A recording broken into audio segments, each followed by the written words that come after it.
how critical it is to have a two-parent household. How much do you think that influenced your life experience versus so many kids who are born into fatherless homes? My upbringing in my household wasn't perfect by any means, but the fact that I did have both my mother and my father in the home made a profound impact on the life of myself as well as my siblings. It was important as a boy in particular to see my father go to work every day and to bust his butt. It was interesting to see him kind of transition from a 9-to-5 job that he had in his profession to then go and start his own small business with that same profession. That obviously sent a message to me that anybody can start a business. I remember as a fifth grade student, I was the only person in my family who was good on computers, and my dad would have me draft up invoices for his small business, and I was a fifth grader. And so, yeah, it was just interesting to kind of see the dynamic of a man and a woman in the house raising up a family. Regardless of how, dysfunctional we were as a family, that was important to have that unit. And so that made a profound impact on me. We talk in Uncle Tom too about the demoralization of America, because what communists understood is that they couldn't infiltrate America from outside. They had to do so from within. And so you had these folks come over from the Frankfurt School, and they established themselves as university professors. They were able to impart their ideology, their Marxist ideology, into the minds of their students.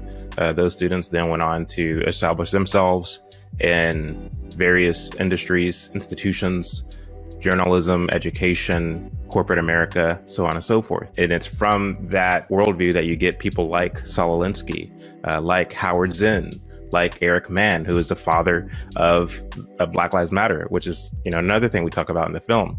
And so what they were able to do was to demoralize not only Black America, but America at large. When you look at the youth generation in the 60s, you had second wave feminism, who were a bunch of young women. You had the Weather Underground, which was a Marxist, college revolutionary group.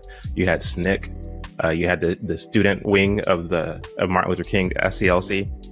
What all of these groups had in common, these student groups, is that they were very adamant about a fast-paced revolution. That's what they wanted.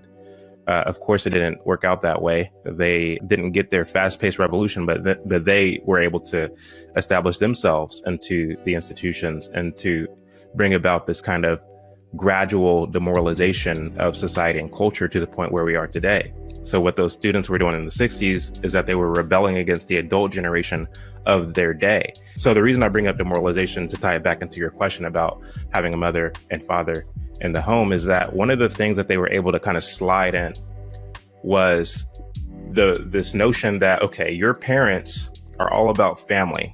They're all about having kids. It's this very family oriented society. What you must do is become a society that indulges in self. It's all about you. You have to keep in mind, Roe v. Wade was decided on in 1973. So this is kind of at the peak of this kind of demoralization thing that was happening by the young baby boomers in that generation. And so as we became a more self-indulging society, that did take a toll on manhood, particularly Black manhood. So a lot of people like to blame LBJ policies, and I too, I stand there with them, blaming those policies. They had a very detrimental impact on the Black community. But the demoralization thing is something that we never talk about because it's something that we don't think to talk about. Our social scientists don't talk about it. They don't focus on culture. They focus on systems. It's all about the system. When in reality, no, it's about values. They're able to take away our values, and that had an impact on manhood, and it had an impact on womanhood. And so to the extent that you don't have a mother and a father in the home, you can't have a mother and a father in the home if they don't have the proper values. Now, thankfully, my dad was born in Arkansas in 1963.